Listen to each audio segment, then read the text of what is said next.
Hi, I'm Tony Rossel, and I publish Neighbors of Hespeler Village. This past Monday, January 23rd, I had the pleasure of hosting a networking event for Hespeler businesses and business owners called Hespeler is Home.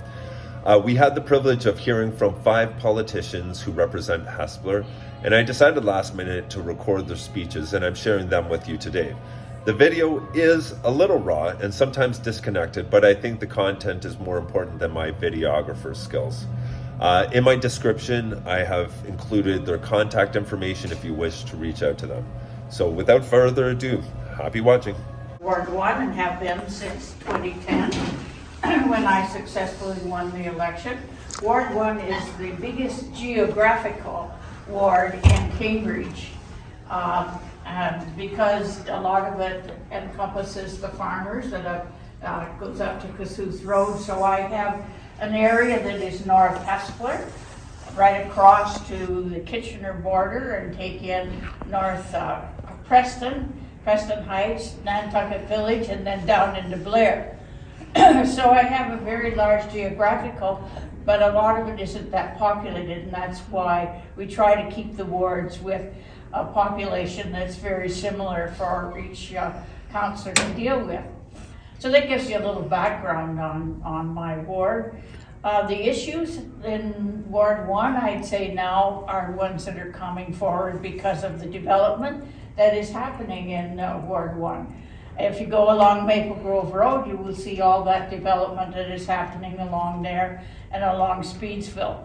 And we're also opening up the east side lands, and the development is going to occur there that is up Fountain Street, North Fountain Street, and North Fountain Street will become a 4-lane road in the future. So there's lots of things that are happening, but I really thought that tonight you wanted to know what is going to help businesses in Hespeler. And I would say the city has the core area transformation fund that is really helpful to each of the core areas.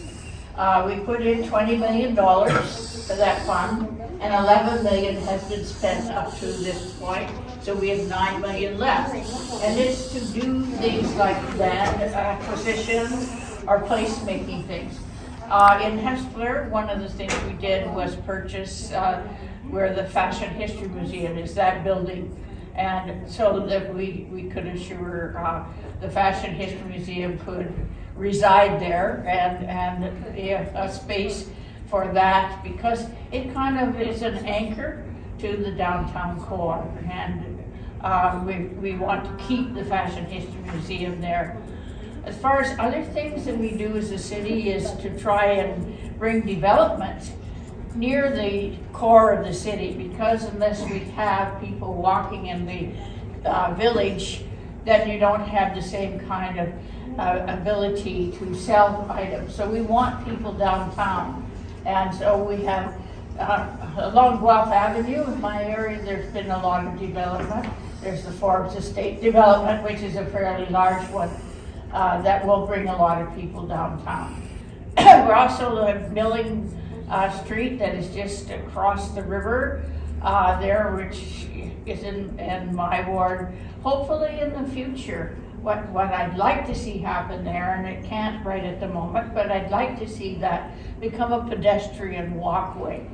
And so that it's very close to the downtown. There is a building that the city owns that we could make into something. I think Corey's mentioned too that we like LA Franks, that is downtown Galt, and it would encourage people to be in the downtown area.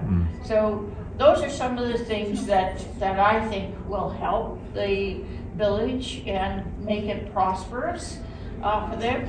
As far as if you need help with anything in my ward, I encourage you to call me, email me, and I try my best to get back to you within 24 hours or sooner. Oftentimes it's quite a bit sooner because I prefer to look after things as quickly as I can.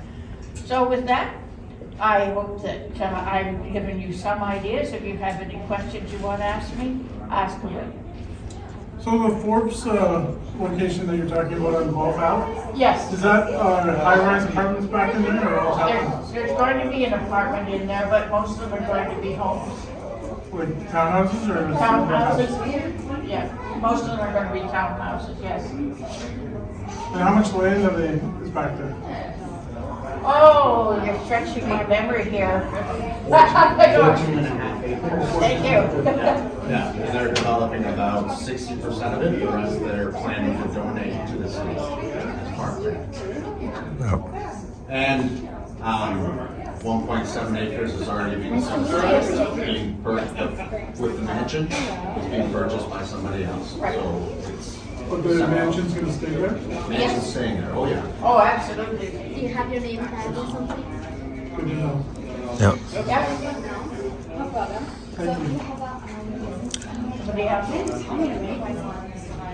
More questions? Traveling across the Speed River Bridge.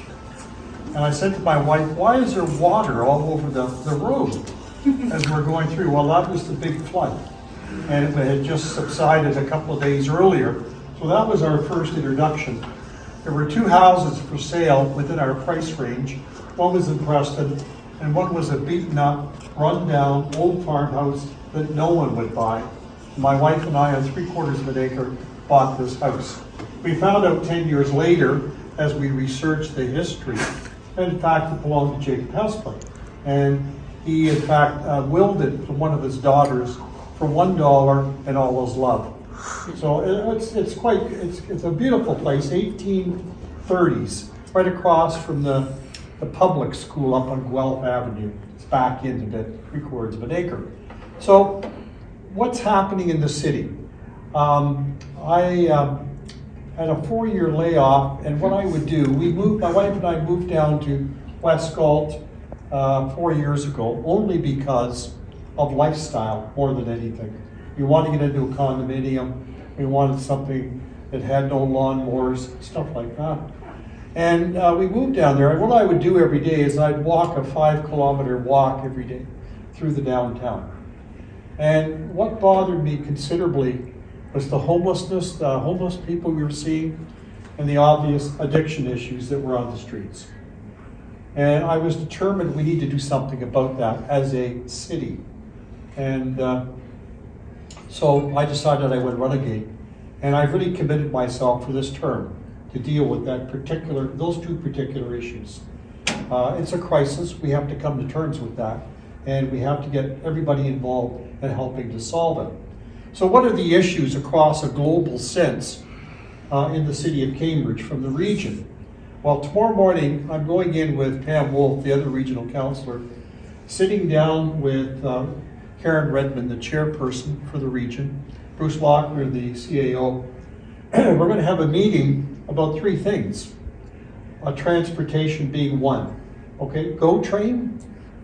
I mean, we've got to have GO train service to Cambridge. There's no question about it. I suggested 5 years ago that one of the routes could be through Hespeler up to Guelph and to the Union Station that way. That apparently is a plausible solution. But I want the region to say that's the number one, one of its number one goals this term. We have to get it in. And there would be a stop in Hespeler, hopefully at the old train station where it used to be. And that GO train will take you up. The second thing I wanted to deal with is a bypass around Cambridge in the south end. You can divert traffic, is what the big study is now. But you still have 1,600 trucks a day in the city of Cambridge, 53-foot transport trucks going through somewhere. The bypass is destined to take another 20 years. And I'm saying that's too long. You got to accelerate this within the next 10 years, have a bypass, South Boundary Road, over up to town line, up to the 401. Get the truck traffic out of the city, off Hespeler Road, out of the downtown. The third thing is the LRT. And of course, there's always studies that people are saying, well, is that ever going to happen? What will the cost be? Will we get the provincial and federal government to give us the money? So these are the issues that essentially are circling right now. And I want to get some definite answers so the people in Cambridge have an idea about LRT coming into the city. And that will be a benefit to a lot of people who use public transit. So that's sort of the overall umbrella of a number of the issues. Hespeler is my home. I said to my wife years ago, I'm from Toronto originally, I said, I want to be buried here, okay? You just come to that conclusion one day. Don't bury me too soon, but this is where I want to be, okay? And we had that long discussion, and it is my home. And I really much feel very comfortable about being up here, of the things that need to be done. In my opinion, one of the biggest gems in the region is the Mill Pond. And people don't, outside of Hespeler, understand that. It's absolutely stunning. And we have to have more public access to it. We have to make it as part of why you should be living in Hespeler, those kinds of things. And I think these are part of the things that were important to me. So what I want to say is that, first of all, I don't want to go on too long. So as a regional councillor, what's nice about it is I don't have all the ceremonial things I used to have as a mayor. That means I get the weekends off, essentially. And at my age, I need to have the weekends off. So that's what I'm doing. I'm concentrating on public policy, which I like to write, which I like to advocate for. I put in 2 pages of memos to the budget committee saying, we don't have a youth shelter in Cambridge. We don't have a woman's shelter. We don't have detox beds in Cambridge. These are the things we need to do. We need to have outreach workers. And I've listed a whole bunch of things that I want to see listed in the budget and to help improve the overall canopy in the city of Cambridge. So that's where I'm at. That's where I'm heading. And I work hand in hand with 2 councillors. We don't see each other as often as we used to. I think Mike's kind of pleased about that. Anyways, I'm only kidding. Mike's great. You know what Mike is? He's on the ground every day. And that's what I like about him. You know, he knows the public, he knows the community, he's out there. I know when we were doing a lot of the reconstruction downtown, Mike was out every day watching it, talking to people. And that's the kind of person you need as part of a council. But we work together. We talk, we communicate, we talk about one thing, making a better city, making a better Hespeler. And that's what we're all about. You can phone me anytime, okay? Not on the weekend, no. Thank you very much, Lee. What 2 things has the largest impact on the city of Cambridge? Taxes? Population growth. Housing. Well, none of those were in my list. Highway? 401 Yeah. and the 2 rivers running through our city. We're very fortunate to have those rivers. I'm going to give you a bit of a history lesson here. Now, I wasn't given any criteria on what I should speak about. Not too much. All right, and it might be a little longer than 5 minutes. I was raised in this community, just outside the community of the farm, just the edge of Hespeler. We moved there in 1954. I was in diapers, I was less than a year old. I've lived here all my life. This has been a great community for myself and my family. This is why I opted to run for city council. You take a look at what's happened in the city, 50s, 60s, 70s, and I'm just going to talk about Hespeler now. All right? 50s, downtown Hespeler was vibrant. 60s, it was vibrant. 70s, it started going sideways.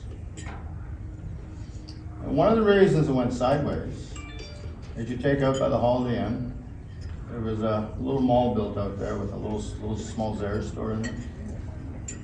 Save that store. So instead of going to Cummings downtown to buy your jeans for your kids, people went to Save That. Instead of going to the IGA downtown, people went to Zara's. Loyalty wasn't what it should be. Fortunately for me, since 1969, I got a part-time job at Zara's. But that changed the dynamics of Hespeler. changed it huge.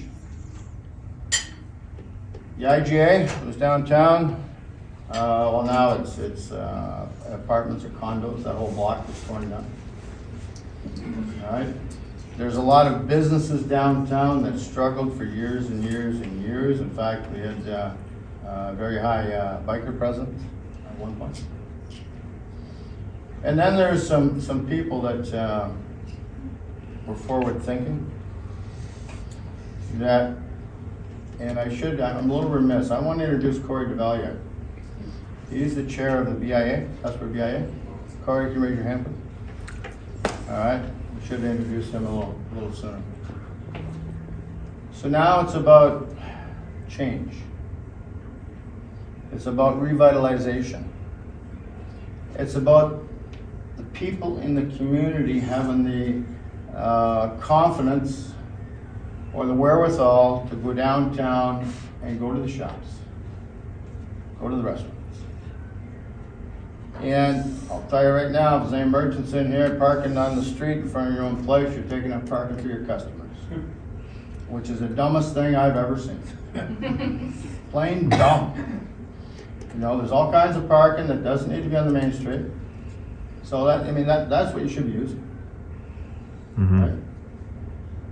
The Hespeler BIA has been very, very progressive in the last 8 years on making change. If you take a look at what was done last summer, the market downtown Friday night. That's great. Okay. Now, I don't want to hear anybody say it should be on Saturday. There's valid reasons why that was set up Friday night, because you have trouble getting market vendors for Saturday. Yeah. That was very, very, very successful. The BIA had the street closed Friday night, Saturday and Sunday, and on Saturday it was, again, vibrant. It was vibrant. People use the downtown. So, I know I'm talking to the converted here. I am talking to the converted, but for God's sakes, don't go parking out in front of your business. Find somewhere else to park. All right, that's just plain dumb. Yeah, I don't know how else to describe it. So, with the BIA, they've been very, very progressive, wanting to do the right thing, and we need people to use the downtown. Mm-hmm. We need people to go to the restaurant and invite people. We need people to do a little bit of shopping there. Put your hand in your pocket. Go spend $20. Go down to the market. Mm-hmm. These market vendors, some of them are just phenomenal. Yeah, absolutely phenomenal. So we need to encourage people to do that. We need to speak positive. You know, when you hear somebody saying, "Well, I'm not going down there because whatever," you know, try and convert them. Try and change their mind, because we could have a vibrant core. Yep. Now, right now, there's a new building going in the corner that's been somewhat delayed because it's a tough build. That is a tough build in there, right? So, but it's going to get done, and there'll be shops on the ground floor, at least 3, maybe 5.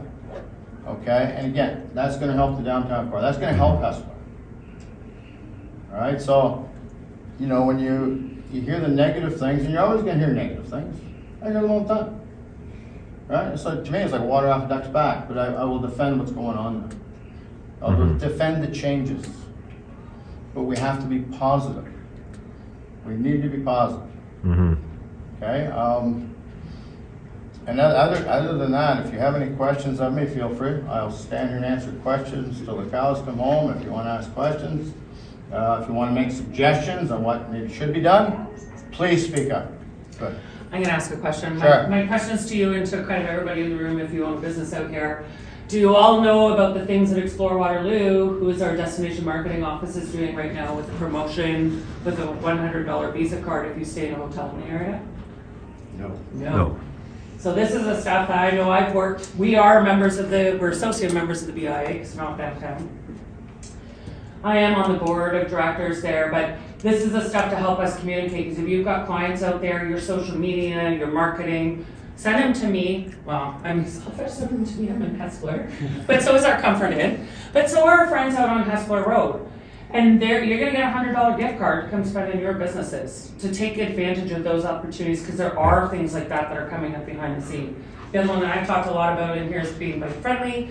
I fought to get that Ontario by Bike, and we're certified. How can we use that in marketing and things to put the word out there to get visitors across?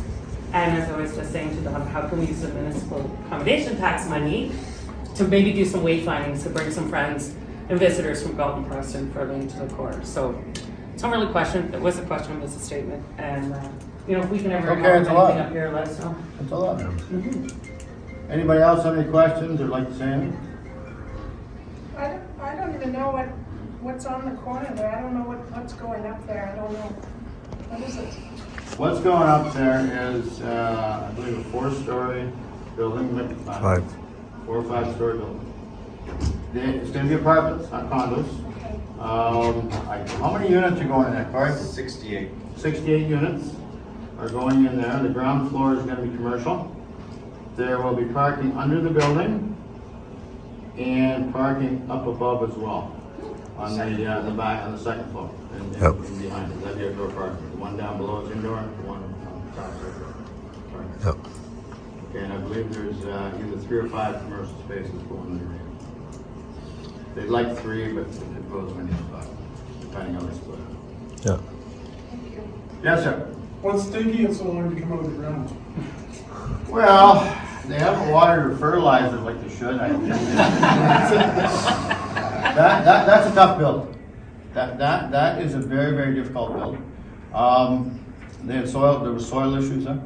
Okay, they ran into some issues that they had not anticipated. And then it was also a tough dig for them. And at this point, I'm not sure what the holdup is. I'm not sure. I have to go down and have a chat with them.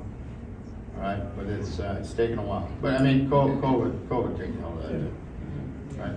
Also, if you take a look at the way they're building that, you'll notice that there's a 4x4 square around a hydro pole with a hydro line in it. They're waiting for that hydro line to be moved, and they're sick of waiting, so they're literally building the building around and underneath that wire. So there's, like Mike said, it's a tough build, it's complicated, it's not something that is being able to go up as quickly as they hope. Yeah. They'll get there. Somebody else said, yes, sir. Any update on the property at Holiday Inn? No. That's kind of almost an anomaly. I mean, they did a good job eventually clearing it out. There was multiple plans there. Originally, they were gonna actually put 2 stories on the current building. Then, for whatever reason, it didn't turn out to be feasible or cost effective. So now they're talking about putting in I believe it's a 6-story building, which I think should be higher than that, right along the 401, it should be probably 8 or 10 stories. Right, and they're also talking about putting in, it's not a Holiday Inn, they've changed the branding. Yeah. What Marriott, is I think it? it's gonna be Marriott. Yeah. Marriott? Okay, but it sounds to me like they're putting in a Marriott, and then they're gonna put in a long stay piece as well.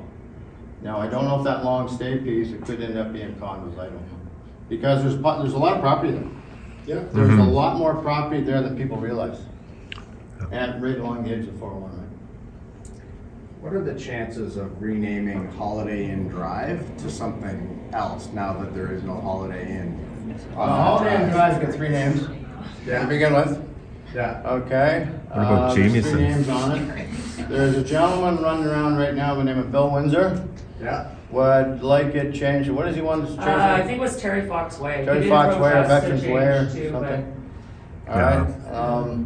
But it's I'd be up for something like but it's that. also it's like an operation like this.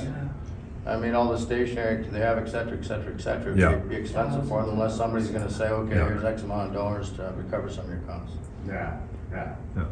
Somebody back here. There's somebody back No, here. that was my question too. Sorry? That was the same question I had. Well, you guys got ESP? He started talking before that.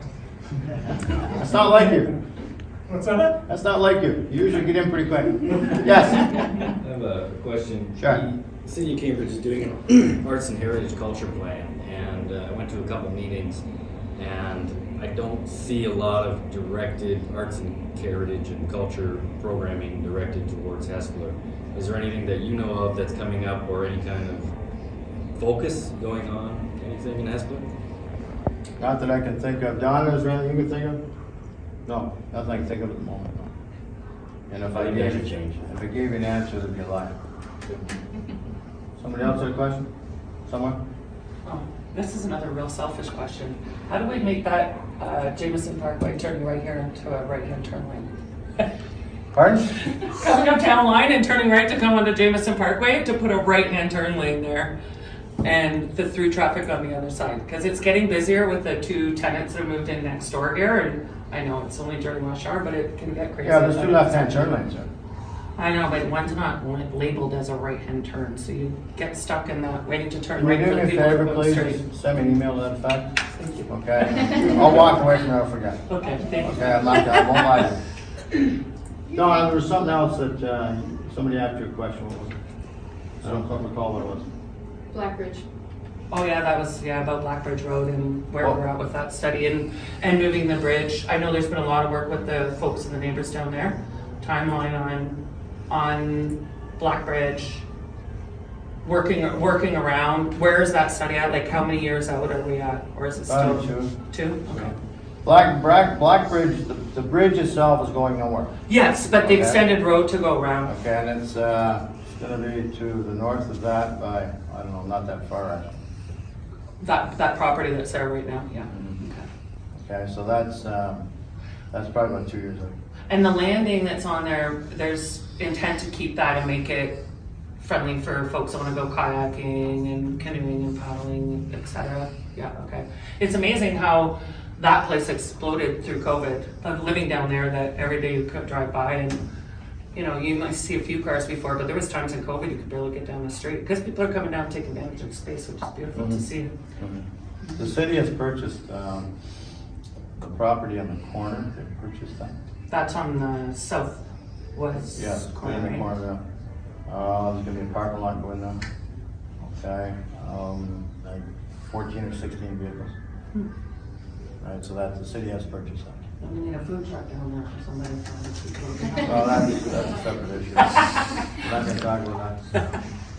Mike, can you update the group on the status of the Riverside Trail that starts at Ott's Garage and ends on Guelph Avenue? I don't have an update, Nick, Court. Oh, Okay, no, I don't have an update. It's supposed to be done this year. Okay, we're just going through, we haven't gone through the budget yet. Okay. Okay, so that'll be probably February before we figure out where we're with that. All right. Okay. Damn. Now, just let you know about some development in Hespeler. The old Challenger property. Okay, that's right for development. The old, well, most of you could know was the old Len's Mill building. Yeah, I would call it Dominion Mullins. That is getting converted into apartments. Okay, and if you're standing at the front of that building to the right, there's gonna be a couple of builds in there for townhouses, or not townhouses, condos, I'm sorry, condos. There's that. There's one, the one across the street, which is gonna have apartments in it as well, right in the corner. That's where they got the soil testing going on right now. Right, so there's gonna be a lot of development. And Corey himself has got another development he's working on. Right, so there's gonna be a lot of development. But one of the problem for me, okay, we'll do a survey. Everybody that comes in and wants to put up a building wants 30 stories. Okay? No, Hesper's Hesper, okay? You know, in 1970, was it 2, 3? Shotgun wedding. Amalgamate. I just called it shotgun wedding. Okay. That was 50 years ago. It was still a shotgun wedding. So a lot of, a lot of what's going on here, we want to try and maintain what we have, but then we have to build housing. We have to build housing. Yeah. Right? But we got to be respectful how we do it and where we do it. Yeah. All right? Because, right, I mean, the homeless situation is terrible. Yeah. But we build houses, those same homeless people are not going to be buying. So you got to deal with some, harsh realities of life. Yeah. Okay, so that has to be dealt with. But and then the province, they're wanting to put in, how many units does the province want to put in the next 10 years, Don? Do you recall? 65,000? Yeah, about 65 or 70,000. All right, and don't forget, they want them along the 401 corridor. Yeah. Okay, I mean, that's what they want. I mean, this highway can be our friend, but also can be our enemy. Yeah. Right? But that's what they want them. They want them along the 400 series highways. Can't blame them. I don't particularly like it myself, living in Hespeler all my life. And I have lived here all my life. So the changes have been definitely severe in Hespeler. I'd just say severe. From the 50s, 60s, 70s, and then, I mean, I remember as a kid the downtown was vibrant. Queen Street was vibrant. Right? Not so much now. Okay, if anybody's got any more questions, speak up. Other than that, I'll quit sucking the air of the room. All right. An MPP. One of them is that there is no job description, and then you think when you're elected that you'll be handed the job description, and that doesn't happen either. You sort of figure it out as you go along. The main message, I guess, that every time I get a chance to speak to people about being a politician in general, that I want to share is, it doesn't take a genius to look around us and see that we are in a world that is absolutely being destroyed by division. And political division is a really, really big part of that. And, in a traditional party system and party politics, which, Canada, Ontario has been for years, division works when it comes to fostering a party system. And, block voting, having MPPs be accountable essentially to the party that was elected. However, in my opinion, that's also the thing that really keeps me sort of awake at night. So speaking as a politician that ran for office because I wanted to be somebody that was more part of a collaborative problem-solving effort, which is challenging in a party atmosphere, but it's not impossible. And what I would similar is every time I talk to kids, I kind of give them the same speech, and about being in politics, and even about just being a political citizen or being interested in what's happening with your country or your province. The most important thing you can do when you have a strong opinion about something is you don't go out looking for the reasons that you're right, because you're going to stumble across those no matter what you do, because you're more likely to be surrounded by people that are going to agree that you're right. You're going to be surrounded by media that's going to tell you why you're right. The most important thing you can do as a citizen, and frankly, definitely as a politician, and which I take very seriously, is you have to go out and find the reasons that you are wrong. Because by searching for why you are wrong, why your opinion is wrong, why what you are being told is wrong, why what a lobbyist might be telling you is wrong, you, at worst, you realize that you were wrong. And great, you recover from it. It's not that big of a blow to your ego, particularly if you get really used to being wrong. It becomes more comfortable as time goes on. And then you continue down your route, no longer espousing the absurd opinion that you originally had. Or, in the best case scenario, you find out, no, I actually know the evidence against me. I know the arguments against what I believe, and I still believe I'm right. I have even more reasons to believe that I'm right. I'm more able to competently argue why I'm right, and frankly, my opinion is strengthened. And that's all by sort of looking for why you're wrong. So I would encourage you as citizens, when you are, becoming frustrated by political decision making, by political messaging, just sort of remember that there are people behind the politics. And in your own opinions to go looking for the reasons that you're wrong. But also, when it comes to politicians, you have to allow politicians the room to be wrong. And that is something that is increasingly absent in our society, where if you are a politician, and you admit you are wrong, it is either a sign of weakness or of incompetence.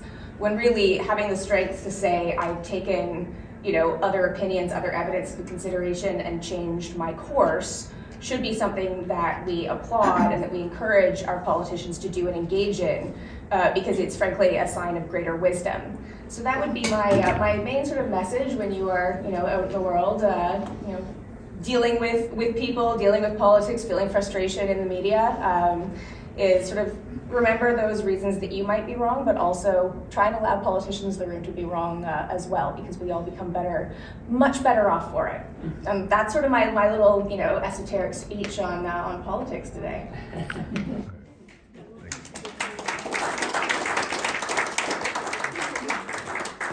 Basically, stop being the best kept secret in Waterloo. I think that what I see in Hespeler is, and this is actually something that I've seen throughout the campaign. One of the hard parts about doing that is that there tend to be a large number of individual people and small organizations that are really, really excited about that and really committed to it, but they don't tend to organize that well. What I will find as a politician, when you talk to a lot of different people, is you will find the same people fighting the same battle, but they're fighting it thinking that they're on an island when they're not. We just had a brief conversation, a minute ago about making Hespeler better. But all of what I was saying came from the fact that I've had an opportunity to talk to a lot of different people in Hespeler, which is why, I've sort of had the ideas when we talk about the skate park, the graffiti fest or the underground gallery, about development opportunities in Hespeler. There's a lot of developments that are planned, some that are, going to happen at some point in time, and as a provincial politician, I talk to a lot of developers, that type of thing. And the thing that I will usually say to them, because I care quite a bit about Hespeler, is, if you want my support, what are you bringing to Hespeler? Because it's not enough to just say that you're building boxes to put people in. What are you actually bringing to this community? So continue to talk. Continue to go make sure that you're, if you think you're on an island, you probably aren't, and I can tell you that with a fair degree of certainty. But you do have to keep talking to people. Mm-hmm. And to your local representatives, because we can sometimes tap into that, but only if we know. Any other questions? No? Good stuff. Well, thank you all for what I just said.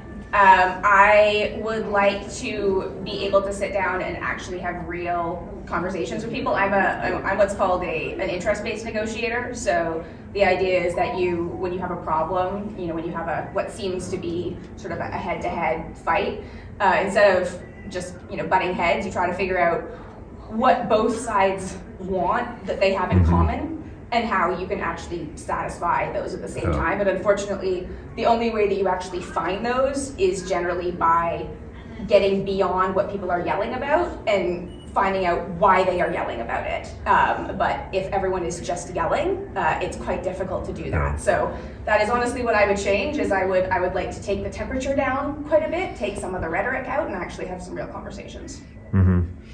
Are you seeing a willingness on the other side of the aisle to start taking the temperature down and having those conversations, or is it still party systems in general aren't great at it. The individuals within, most people don't get into politics. You certainly don't get into it for money. And you don't get into it for fame or glory, because social media is really, really mean.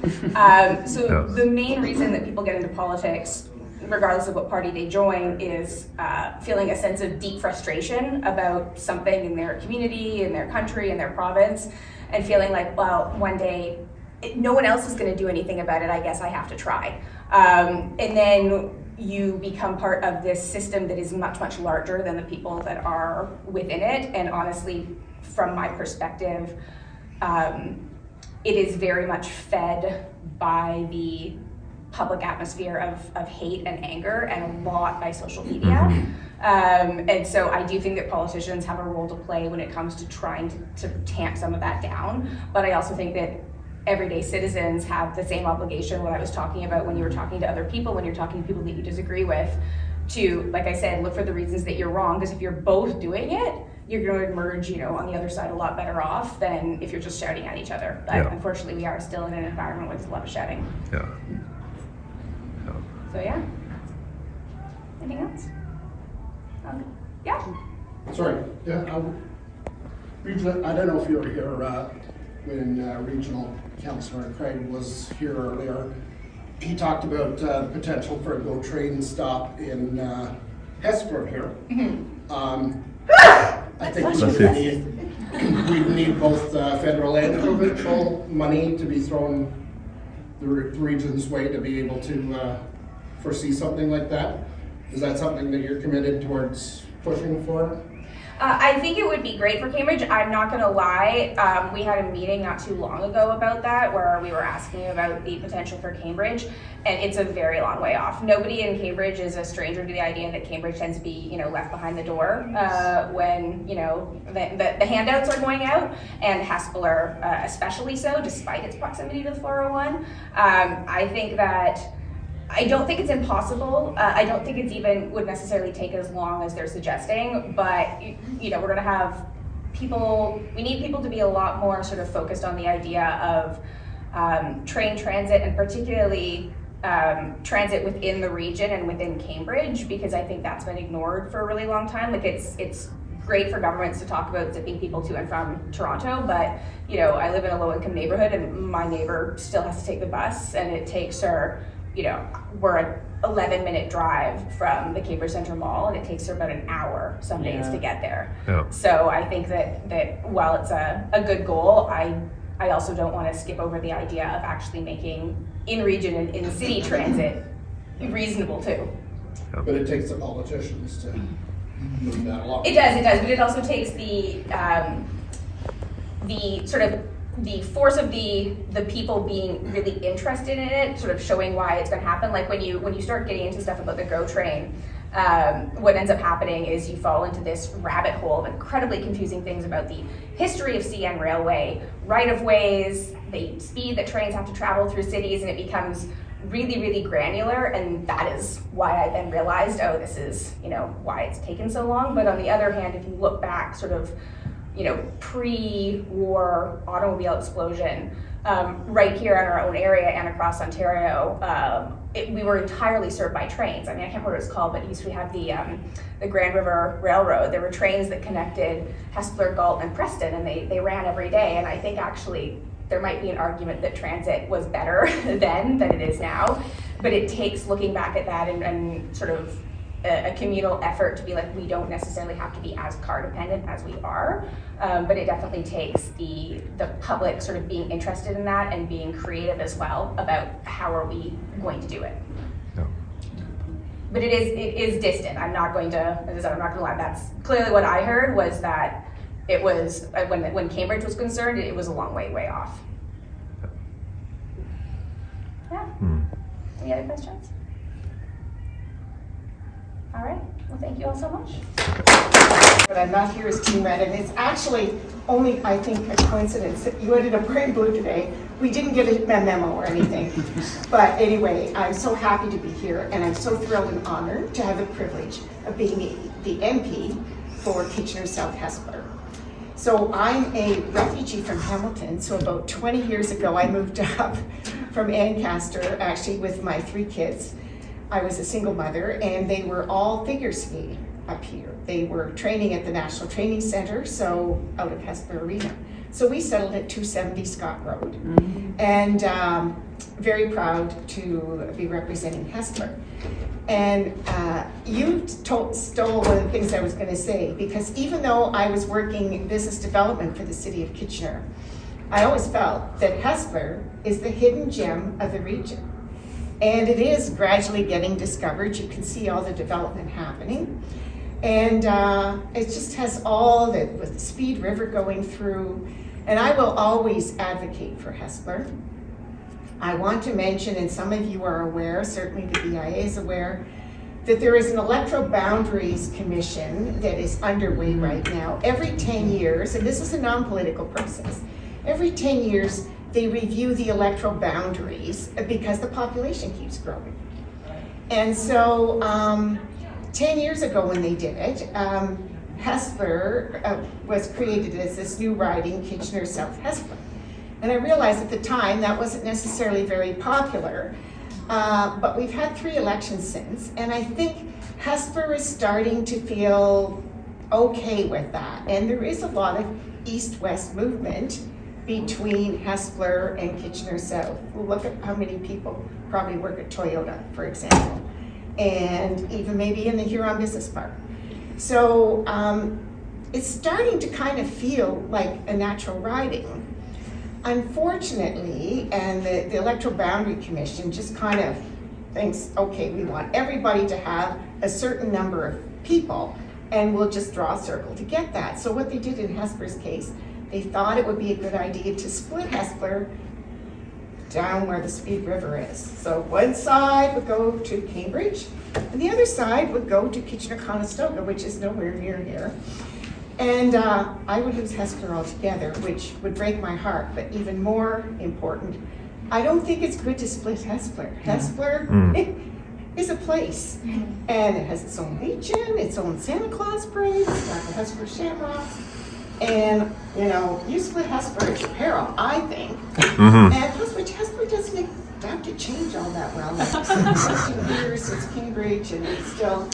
The other thing is, my new riding would be Kitchener South North Dumfries. Now, there's a geographical location that makes sense, like, really.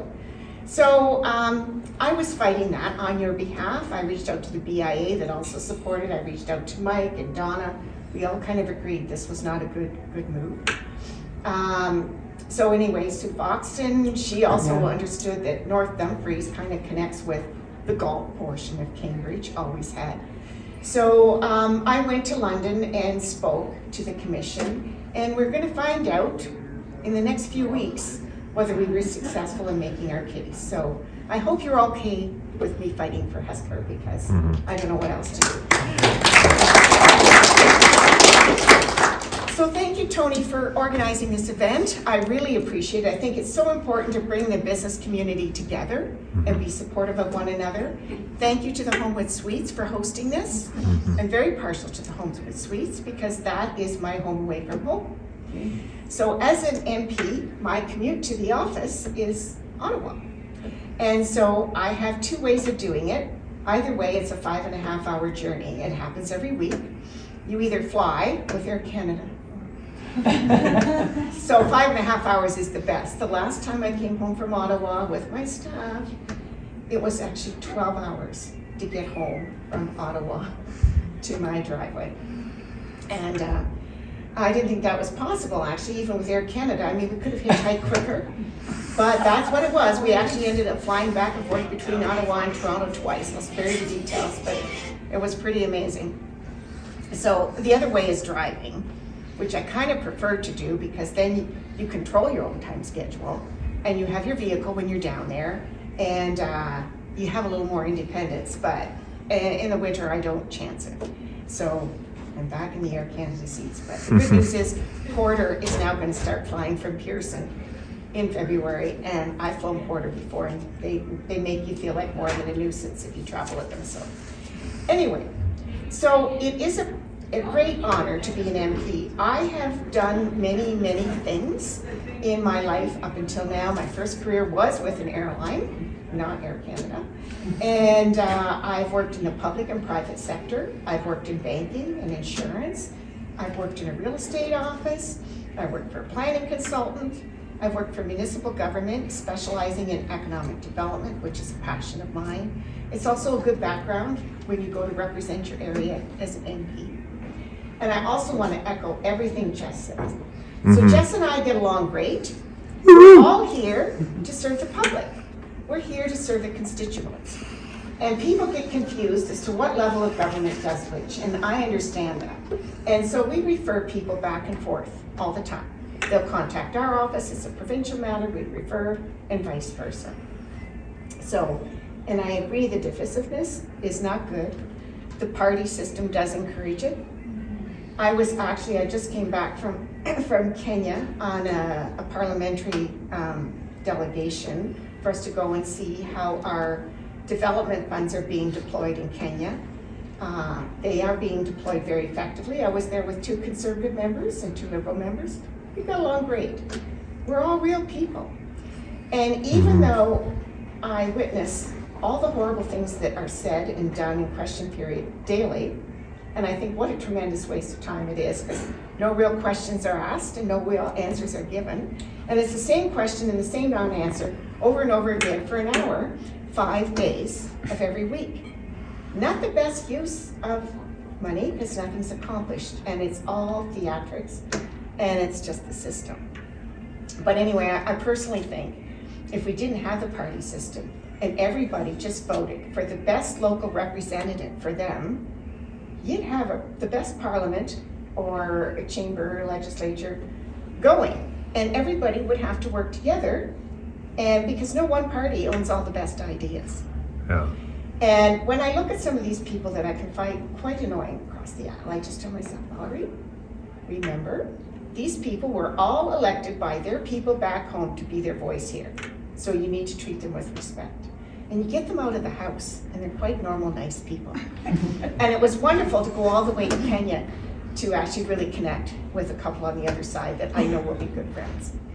So one of the things I like best about my job is getting to speak to students, because they are the voters of the future, and that's an opportunity to get them engaged. I personally was quite appalled with the low voter turnout in the last provincial election. We had this huge majority that very few people actually were involved in electing, and that's not how democracy is meant to work.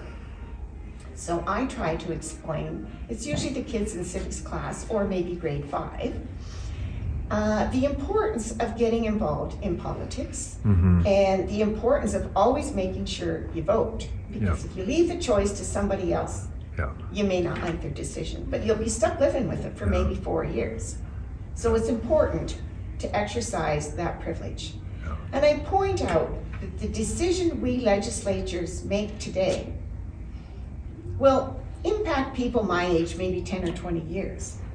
But for you people, it's going to impact you for 60 years. So maybe you might want to speak up and tell us what's important to you and what you want us to do. I also encourage them, with my fingers crossed, to come to Parliament Hill and see question period. And I apologize in advance. I said you will see and hear things that would not be tolerated in any classroom in this country. But you're allowed to be rude under parliamentary privilege. So that's an interesting thing about our democracy. But, I think, we all have different opinions and we welcome them. Just express them respectfully. You're entitled to your opinion, and we may not be able to change your mind. But I think generally speaking, governments are not there to cause harm. They're there to do the best they can. And look at the COVID situation. I think governments were making the best decisions they could with the information they had at the time. And if you think back, the information we had about COVID, first of all, we knew nothing about COVID. Do you remember how we were all, wiping down our groceries with Clorox fabric or leaving them in the garage for 12 hours because they decontaminate before you brought them in the house and all those bizarre things? Of course, it was a respiratory illness, so it's transmitted through the air. But we didn't know. So all these recommendations were made with the best information we had at the time, which kept changing and changing and changing. And I think that kind of generated suspicion. Well, last month you were saying this, and now you say it's this. So what's different? Well, you got new information. And it's like Jess said, sometimes you have to update your opinions based on new information. And I don't think there's any shame in that. So anyway, when I got elected, you have to realize that Kitchener South Hespeler was a new riding. It took a little from here, a little from there, a little from there. Voila, Kitchener South Hespeler. So our constituency office predates our riding, and it was way over on Country Hill Drive in Kitchener, the far west side of our riding. So for people from Hespeler, that was quite a long place. And it's not that easily found when the member has to put it in your GPS to find the office. That's not that easy, right? You can't expect people to do that. So I determined that I would move it. And the House of Commons will pay for the move and everything, and 3 months of storage if you do it within the first year of your, your tenure. 10 minutes of Valerie's speech. So thanks again to the politicians for giving their time to meet and chat with their constituents. And if you have any questions for any of them, their contact information is below. And I've also included a list of who does what that I stole from Valerie's email that I think will be quite useful to you as a Hespeler resident. So thanks again for watching, and I hope you have a wonderful day. Bye.